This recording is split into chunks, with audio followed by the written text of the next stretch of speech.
YSRCP के काउंसलरों ने इंतबाह दिया कि अगर म्युनिसिपल इंजीनियरिंग वर्कर्स के मसाइल हल नहीं किए गए तो वाईएसआरसीपी रास्त तहरीक में हिस्सा लेगी। हम एक हफ्ते के बाद धरने को तेज करेंगे, आंध्र प्रदेश किसान एसोसिएशन के कायदीन। वाईएसआरसीपी के मरकजी दफ्तर में अखिलती विंग की रियासती सतह की मीटिंग।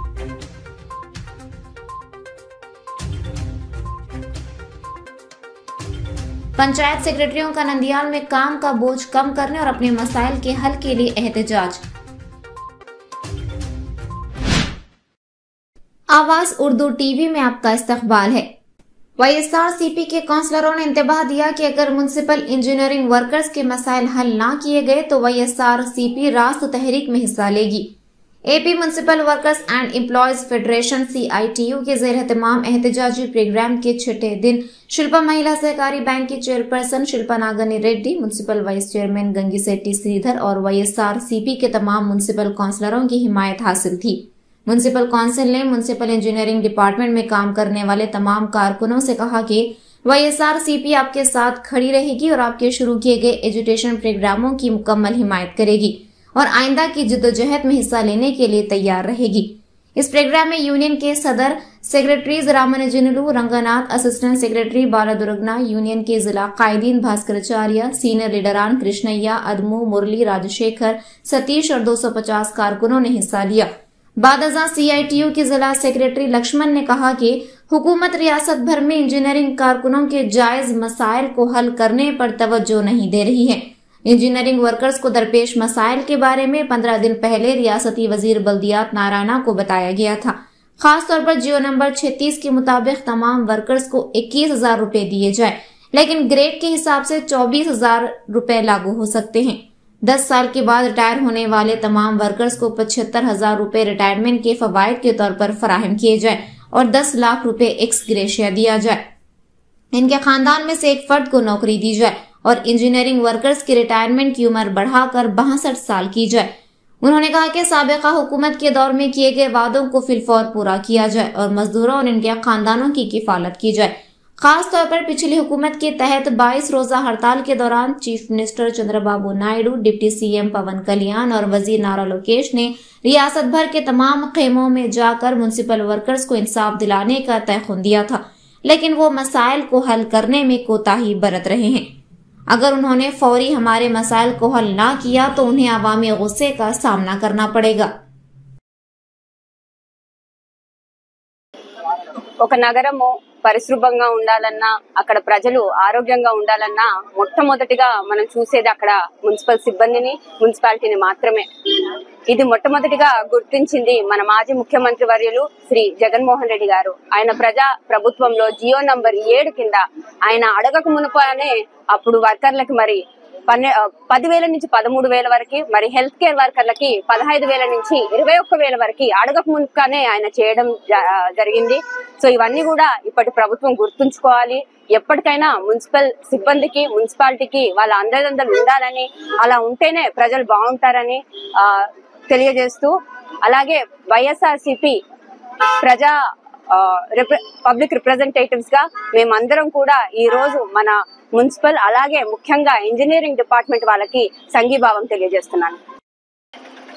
మున్సిపల్ ఇంజనీరింగ్ అవుట్సోర్సింగ్ కార్మికులందరికీ కనీస వేతనము సుప్రీంకోర్టు ఉత్తర్వుల ప్రకారము 26,000 రూపాయలు ఇవ్వాలని, మున్సిపల్ ఇంజనీరింగ్ కాంట్రాక్ట్ కార్మికులందరికీ ప్రభుత్వ సంక్షేమ పథకాలు అమలు చేయాలని, మున్సిపల్ ఇంజనీరింగ్ కార్మికులలో చనిపోయిన వారి కుటుంబ సభ్యులలో ఒకరికి అవుట్సోర్సింగ్ ఉద్యోగము ఇవ్వాలని, మున్సిపల్ ఇంజనీరింగ్ విభాగంలో పనిచేస్తున్న కార్మికులందరికీ ప్రభుత్వ సంక్షేమ పథకాలు ఇవ్వాలని, మున్సిపల్ ఇంజనీరింగ్ కార్మికులందరికీ జీవో నెంబర్ 36 ప్రకారము వేతనాలు చెల్లించాలని, మున్సిపల్ ఇంజనీరింగ్ కార్మికులకు 5 లక్షల రూపాయల నుండి 7 లక్షల రూపాయల వరకు ఎక్స్గ్రేషియాను చెల్లించాలని ఈరోజు రాష్ట్ర వ్యాప్తంగా CITU వారి పిలుపు మేరకు 6వ రోజు నిరాహార దీక్ష చేయడం జరుగుతుంది.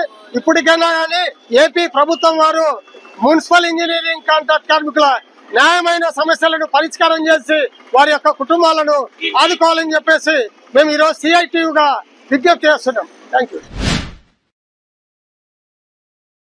YSRCP के मरकजी दफ्तर में अखिलेती विंग की रियासती सतह की मीटिंग। सजाला रामकृष्ण रेड्डी ने आज तादेपल्ली में वाक़े YSRCP दफ्तर में अखिलेती विंग की रियासती सतह की मीटिंग मुनाकिद की। इस मौके पर रियासत में होने वाली पेशरफ्त पर तबादला ख्याल किया गया। सजाला रामकृष्ण रेड्डी ने कहा कि हमारी पार्टी वक्फ बोर्ड बिल के खिलाफ है, इसीलिए हमने पार्लियामेंट में बिल के खिलाफ वोट दिया। उन्होंने वाज़ेह किया कि YSRCP हमेशा अक़लियतों की हिमायत करेगी। बाद अज़ां सज्जाला ने पार्टी में मौजूद अक़लियती क़ायदीन को पार्टी को मजबूत करने की हिदायत दी।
हम एक हफ्ते के बाद धरने को तेज करेंगे। आंध्र प्रदेश किसान एसोसिएशन के कायदीन।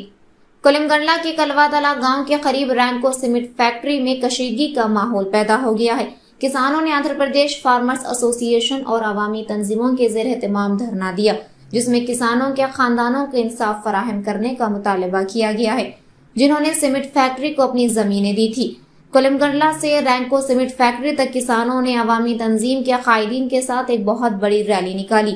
बाद अज़ां वो रैंको सीमेंट फैक्ट्री के गेट के सामने बैठ गए और धरना देकर उन किसानों को इंसाफ फराहम करने का मुतालबा किया, जिन्होंने अपनी जमीनें दी थी, जिसकी वजह से फैक्ट्री में कशीदगी का माहौल पैदा हो गया और पुलिस की भारी नफरी भी तैनात कर दी गई। अवामी तंजीम के रहनुमाओं ने धरना उस वक्त खत्म किया जब फैक्ट्री के हुक्काम ने उनसे कहा कि वो एक हफ्ते तक अपने मुतालबात आला हुक्काम तक पहुंचा देंगे। मुकामी वजीर बीसी जनार्दन रेड्डी ने इस पर रद्द-ए-अमल जाहिर करते हुए रैंको सीमेंट फैक्ट्री की वजह से नुकसान उठाने वाले किसानों के लिए इंसाफ का मुतालबा किया। రైతులు రాంకో యాజమాన్యం కాలుష్యం వల్ల చాలా నష్టపోయి చాలా అధికారుల చుట్టూ తిరిగినాము, ఎన్నో ధర్నా చేసినాం, కానీ మాకు సమస్య ఏనాడు సాల్వ్ కాలేదు. ఈరోజు సిపిఐ తరఫున మాకు సమస్య సాల్వ్ అంటే సోమవారం మాకు టైం ఇచ్చినారు. సోమవారం తర్వాత మీ సమస్య సాల్వ్ చేస్తామని అధికారులు వచ్చి చెప్పినారు. సిపిఐ వారికి మా ప్రత్యేక ధన్యవాదాలు మా రైతు సంఘం తరఫున తెలుపుకుంటున్నాము. సిపిఐ తరఫున ఆంధ్రప్రదేశ్ రైతు సంఘం తరఫున అంచెలంచెలుగా ఆందోళన చేయడంలో భాగంగా ఇక్కడ ఫ్యాక్టరీ యాజమాన్యం గేట్ దగ్గర మేము కూర్చోవడం జరిగింది. వారు దాదాపు ఒక 2 గంటల పాటు ధర్నా నిర్వహించిన తర్వాత ఇక్కడ యాజమాన్యం తరఫున మరి మొదట ససేమిరమన్నారు, రెండోసారి మరి ఖచ్చితంగా ఈ అంశాలపైన మేము మేనేజ్మెంట్కి తెలియజేస్తామని చెప్పాము. మేము ఇక్కడ రైతుల తరఫున సిపిఐ ఆంధ్రప్రదేశ్ రైతు సంఘం తరఫున మేనేజ్మెంట్కి హెచ్చరిక చేసేది ఏమంటే, మేము ఇదే ఒక వారం రోజుల్లో మళ్ళీ మేము తిరిగి మరి ఇదే గేట్ దగ్గరికి రైతులతో సహా మేము ఇక్కడికి వస్తాము. అది బహిరంగంగానే వాళ్ళు తీసుకున్నటువంటి నిర్ణయానికి సంబంధించి వాళ్ళు రైతులకు ఏం సహాయం చేస్తారనే దానిపైన వాళ్ళు స్పష్టమైన హామీ ఇవ్వాలని చెప్పేసి మరి స్పష్టంగా మేనేజ్మెంట్కే చెప్పాము. మరి సోమవారం రోజులోపు పరిష్కారం కాకపోతే తప్పనిసరిగా ఇదే రోజే మళ్ళీ ఇదే సోమవారమే ఇక్కడికి గేట్ దగ్గరకు వచ్చి మేము బైఠాయించడం జరుగుతుందని చెప్పేసి తెలియజేస్తాము. చుట్టుపక్కల ఉన్నటువంటి రైతాంగానికి వేసుకున్నటువంటి పండ్ల తోటలు కానీ, అదేవిధంగా వారు వేసుకున్నటువంటి పంట పొలాలు ఈ పొగ చూడడం వల్ల మొత్తము పొగ వండడం వల్ల పొగ నష్టపోయారు. అదేవిధంగా భూములకు సంబంధించి కూడా ఈ చుట్టుపక్కల ఉన్నటువంటి అనేక ఎకరాలకి దేవాదాయం ధర్మాదాయ భూములు అన్నింటినీ కూడా వాళ్ళంతా కూడా గతంలో తరతరాలుగా వాళ్ళు వేసుకునేటువంటి వాళ్ళు. ఒక దెబ్బతో ఫ్యాక్టరీ యాజమాన్యం రైతులకు మళ్ళీ వేలంలో దక్కనీయకుండా వాళ్ళే స్వాధీనం చేసుకుని రైతుల ఉపాధిని కూడా ఆ రకంగా దెబ్బతీశారు. మరి అంశం పైన కూడా మొత్తం వీటన్నిటిపైన కూడా మేము మాట్లాడాము.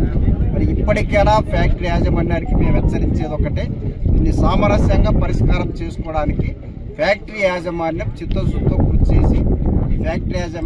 చేసి రైతులకు న్యాయం చేయాలని చెప్పేసి కోరుతా ఉన్నాం. అట్లా న్యాయం చేయడానికి మీరు సుముఖంగా లేకపోతే ఇక్కడ రైతులతో కలిసి సిపిఐ తరఫున ఆంధ్రప్రదేశ్ రైతు సంఘం తరఫున రానున్న కాలంలో పెద్ద ఎత్తున భారీ ఎత్తున ఆందోళన చేపడతాం. మేనేజ్మెంట్ని మెడలు వంచేంత వరకు కూడా ఈ ఆందోళన కొనసాగుతుందని చెప్పేసి మేము హెచ్చరిస్తాం. पंचायत सेक्रेटरियों का नंदियाल में काम का बोझ कम करने और अपने मसाइल के हल के लिए एहतजाज। ग्राम पंचायत सेक्रेटरियों ने कलेक्टर ऑफिस के सामने एहतजाज करते हुए अपने मसाइल को हल करने का मुतालबा करते हुए कलेक्टर को एक अर्जी पेश की। पंचायत सेक्रेटरियों ने नंदियाल कलेक्ट्रेट के सामने प्ले कार्ड्स थामे हुए कहा कि वो बरसों से मसाइल से नबरदाजमा है और काम के भारी बोझ की वजह से उन्हें कई मुश्किलात का सामना है। हुकूमत फौरी इनके मसाइल को हल करे। इस मौके पर पंचायत सेक्रेटरीज एसोसिएशन के कायदीन ने कहा कि सेक्रेटरीट के सर्वे के काम का सारा बोझ सेक्रेटरियों पर पड़ रहा है और अगर दूसरे लोग डीडीओ होने की वजह से सर्वे नहीं करते तो सर्वे का वो भी बोझ हम पर पड़ रहा है। उन्होंने बताया कि सिर्फ पंचायत महकमा IVRS कॉलम पर गौर और पूछगछ कर रहा है। उनका कहना था कि ये निजाम जो किसी और महकमे में मौजूद नहीं है सिर्फ हमारे महकमे में लागू किया जा रहा है। उन्होंने शिकायत की कि वो सुबह 6 बजे सफाई के काम पर जाते हैं और शाम 6 बजे तक 12 घंटे ड्यूटी करते हैं और बीमार पड़ रहे हैं। उन्होंने दरख्वास्त की कि हुकूमत फौरी उनकी आवाज को सुने और काम का बोझ कम करे और फौरन उनके मसाइल को हल करे। జిల్లాలోని పంచాయతీ సెక్రటరీలందరూ ఈరోజు 4 గంటలకు కలెక్టర్ మేడం గారిని కలిసామని కలెక్టర్ ఆఫీస్కి రావడం జరిగింది. సో కలెక్టర్ మేడం ఏదో అనివార్య కారణాల వల్ల వేరే పని మీద వీళ్ళని కలవలేకపోయింది. వాళ్ళ తరఫు నుంచి మా DPO గారు నాకు ఫోన్ చేయడం జరిగింది. నేను ఆలగడ్డ నుంచి ఇక్కడికి వచ్చి వీళ్ళ రిప్రజెంటేషన్ తీసుకున్నాం. వీళ్ళ యొక్క సమస్య ఏదైనా ఉంటే అది మాట్లాడడం జరిగింది. DPO మేడం కూడా ఫోన్ కాల్ మాట్లాడినారు, వాయిస్ కాల్ కాల్ అనేది అందరికీ వినిపించడం జరిగింది స్పీకర్ పెట్టి. అదేవిధంగా కలెక్టర్ మేడం కూడా కాల్ మాట్లాడినారు. ఆ మాటలు కూడా అందరికీ పంచాయత్ సెక్రటరీ అందరికీ చెప్పడం జరిగింది, వినిపించడం జరిగింది. పంచాయత్ సెక్రటరీల యొక్క బాధలు ఏవైతే ఉంటాయో వాళ్ళ యొక్క ప్రాబ్లమ్స్ ఏముంటాయో మేడం చెప్పడం జరిగింది. మేడం వాటిని కూలంకుషంగా విని జరగబోయే CS మీటింగ్లో దాన్ని చర్చించి పై CM దృష్టికి కానీ CS దృష్టికి తీసుకెళ్తామని చెప్పడం జరిగింది. మీ పేరు? నా పేరు రాంబాబు, DLP నంద్యాల DLP. నమస్కారం.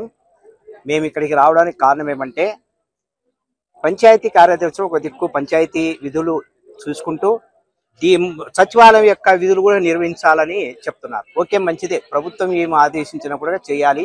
అది ఒక గవర్నమెంట్ సర్వెంట్గా మేము కూడా యాక్సెప్ట్ చేస్తాం, ప్రభుత్వానికి ఎప్పుడూ సహకరిస్తాం. అయితే ఎట్లా ఉందంటే సచివాలయంలో శాఖలు ఉన్నాయి. అంటే అగ్రికల్చర్ శాఖ, హెల్త్ శాఖ, రెవెన్యూ శాఖ, సర్వే శాఖ అని ఉన్నాయి. ఇప్పుడు ఒక సర్వే చేయమని మాకిస్తారు. ఇచ్చినప్పుడు పంచాయత్ సెక్రటరీ నువ్వు ఆ సర్వే చేయాలా అంటే ఆయా శాఖలకు సంబంధించిన హెడ్ ఉంటారు కదా. అంటే ఇప్పుడు అగ్రికల్చర్కు ఉన్నారు, వాళ్ళ ఏవో ఉంటాడు. ఏవో సార్ ఎందుకు మానిటరింగ్ చేయడం, ఆ సర్వేలు నువ్వు ఎందుకు తక్కువ చేస్తున్నావని అడగరు. తర్వాత వచ్చేసి ANM ఉంటారు. ఇప్పుడు యాక్చువల్ అయితే యోగాంధ్ర అనేది హెల్త్ డిపార్ట్మెంట్ మెయిన్, కానీ ఆ డాక్టర్ వాళ్ళు కానీ ANM ఏం అడగరు. అడిగేది అన్ని డిపార్ట్మెంట్ సంబంధించిన మాత్రము పంచాయత్ సెక్రటరీ కార్నర్ చేస్తారు. ఆయా డిపార్ట్మెంట్ సంబంధించిన హెడ్ వాళ్ళు దానిపైన మానిటరింగ్ చేస్తే కొంచెం భయం ఉంటుంది. లేదంటే వాళ్ళు ఏం చేస్తారు, మా సార్ మా పొలం పడిందని వాళ్ళు పోతారు. ANM వాళ్ళు ఈరోజు ఇన్విటేషన్ ఇవ్వాలి బుధవారం ఏమని వాళ్ళు వెళ్తారు. సర్వే ఉందని చెప్పి రీసర్వే ఉందని VRO సర్వే వాళ్ళు వెళ్తారు. ఇట్లా రకరకాలుగా వెళ్ళినప్పుడు ఆ సర్వేలు ఎవరు చేయాలి? అప్పుడు ప్రోగ్రెస్ తక్కువ వస్తుంది. ఏమయ్యా పంచాయత్ సెక్రటరీ నువ్వు నీ మండలము నీ గ్రామం ఇట్లా లేదు ఎందుకు చేస్తున్నారు అంటే సార్ ఈ విధంగా వాళ్ళ శాఖల పనులు ఉంటాయి కదా సార్. శాఖల పనులు ఉన్నప్పుడు దాన్ని ఏం చేస్తా అంటే శాఖల పనులు చేసుకుంటూ మేము కూడా గ్రామ పంచాయతీ పని చేసుకుంటూ మాకెవరు అసిస్టెంట్ లేరు వాస్తవంగా గ్రామ పంచాయతీలో. మేము హౌస్ ట్యాక్స్ సోషల్ అంటే ఎవరన్నా మేము తప్ప ఎవరన్నా చేస్తున్నారా? పంచాయత్ సెక్రటరీ తప్ప మిగతా స్టాఫ్ ఎవరైనా చేస్తున్నారా సార్? మీరు చెప్పండి, ఎవరు చెప్పరా? అట్లా గ్రామ పంచాయతీ సంబంధించిన పనులు మాత్రం పంచాయత్ సెక్రటరీ నిర్వహించుకుంటూ ఈ సచివాలయ శాఖ సంబంధించినవి వాళ్ళు చేయవలసిన పని కూడా మీరే చేయండి. మీరు ఎందుకు చేయలేకుండా అంటే వాళ్ళ శాఖలకు సంబంధించిన వాళ్ళు వెళ్ళిపోతున్నారు. కానీ మా రిక్వెస్ట్ అంటే వాళ్ళ హెడ్ ఆఫ్ ది ఆఫీసులు ఉన్నారు మండల స్థాయిలో, వాళ్ళు కూడా మానిటరింగ్ చేస్తే ఈ యొక్క సర్వేలు మీరు ఎందుకు చేయడం లేదు, నువ్వు చేసినావా లేదా అని అడిగితే బాగుంటుంది కదా సార్. అడగరు. పంచాయత్ సెక్రటరీ మాత్రం అడుగుతారు. ఏ పని చెప్పు పంచాయత్ సెక్రటరీ అంటారు. కాబట్టి ఈ విషయంలో గౌరవ మా డిప్యూటీ ముఖ్యమంత్రి గారు ఈ విషయం ఏంటంటే ఆ శాఖను తీసుకుని చాలా బలోపేతం చేస్తున్నాడు, చాలా మార్పులు చేస్తున్నారు. అందును బట్టి సార్ గారికి ధన్యవాదాలు తెలియజేస్తున్నాం. మా కమిషనర్ సార్ కూడా చాలా ఉంది, ఆయనకి లేదని అన్ని విషయాలు క్షుణ్ణంగా తెలుసు. మా కమిషనర్ సార్ గారికి పంచాయతీరాజ్ డిపార్ట్మెంట్ మంచి అవగాహన ఉంది. కాబట్టి దయచేసి ఇంతవరకు మా మహిళా మేడం వాళ్ళు చెల్లివిచ్చినట్టుగా గ్రామ స్థాయిలో వృద్ధులు ఉంటారు, చిన్నపిల్లలు వాళ్ళు ఉంటారు, పేషెంట్లు ఉంటారు, వికలాంగులు ఉంటారు. వాళ్ళు ప్రతిరోజు గ్రామంలో పోయి ఈ విధంగా చేయండి అనేది కొంతవరకు ఇబ్బందికరంగా ఉంది, అసౌకర్యంగా ఉంది సార్. అది ఒకటి. ఇంకా క్లాప్ మిత్రుల విషయం అంటే చెప్పాలంటే వాళ్ళకు 2018 అక్టోబర్ 2వ తారీఖున వాళ్ళను తీసుకోవడం జరిగింది క్లాప్ మిత్ర. అప్పుడు 6,000 ఉంది, ఇప్పుడు 6,000 ఉంది. వాళ్ళు మమ్మల్ని క్వశ్చన్ చేస్తున్నారు, ఏం సార్ మాకు ఇంత 6,000 6,000 అని అంటున్నారు. నా పేరు ఎస్ వెంకటరమణయ్య, పంచాయతీ కార్యదర్శి. ఈరోజు నంద్యాల జిల్లా పంచాయతీ కార్యదర్శుల జేఏసీ అధ్యక్షతన మేము ఈ కలెక్టర్ గారికి రిప్రజెంటేషన్ ఇవ్వడానికి మా సమస్యలపైన, అలాగే గ్రామ పంచాయతీ పరిపాలనలో ఏ విధమైనటువంటి సమస్యలు పంచాయతీ కార్యదర్శులు ఫేస్ చేస్తున్నారో వాటిపైన రిప్రజెంటేషన్ ఇవ్వడానికి రావడం జరిగింది. కలెక్టర్ మేడం అందుబాటులో లేరు, వారు 4 గంటలకు అపాయింట్మెంట్ ఇచ్చారు, కలుస్తామన్నారు. అందుకోసం మేము ఇక్కడ వెయిట్ చేస్తున్నాము. ముఖ్యంగా గ్రామ పంచాయతీ లెవెల్లో పంచాయతీ కార్యదర్శులు ఎదుర్కొంటూ ఉన్న ప్రధానమైన సమస్యల్లో నిధుల లేమి, తర్వాత అక్కడ గ్రీన్ అంబాసిడర్ క్లాప్ మిత్రాల కంటే శానిటేషన్ వర్కర్స్ కి జీతాలు చెల్లించలేని పరిస్థితి, నిధుల లేమితో జీతాలు చెల్లించలేని పరిస్థితి. వాళ్ళు ఉద్యోగాలు మానేసినారు, రావటం లేదు, బతిమలాడిన రావటం లేదు. కాబట్టి వాళ్ళకి నెల జీతాలు పడటం లేదు. ముఖ్యంగా వాళ్ళకి నెల జీతాలు 1వ తారీఖునే చెల్లించినట్లయితే వాళ్ళు ఖచ్చితంగా పనిచేస్తారు. వాళ్ళు గ్రామాల్లో శానిటేషన్ ఏమీ ఇబ్బంది లేకోకుండా చేస్తారు. ఆ శానిటేషన్ విధులు వాళ్ళు సక్రమంగా నిర్వహించాలని వాళ్ళు చేస్తేనే మేము చేసినట్లు అవుతుంది. కాబట్టి వాళ్ళు చేయలేని పరిస్థితి, వాళ్ళకి జీతాలు ఇవ్వలేని పరిస్థితి పంచాయతీల్లో ఉంది. కాబట్టి ఈ సమస్య మా మీద పెద్ద పనిభారంగా పడింది. దానికి ఉదయమే 6 గంటలకు లేచిపోవాలా, अकड़ा फील्ड लो उंडाला वीडियो कॉल। मजीद इसी तरह की खबरों को जानने के लिए आप देखते रहिए आवाज उर्दू टीवी चैनल।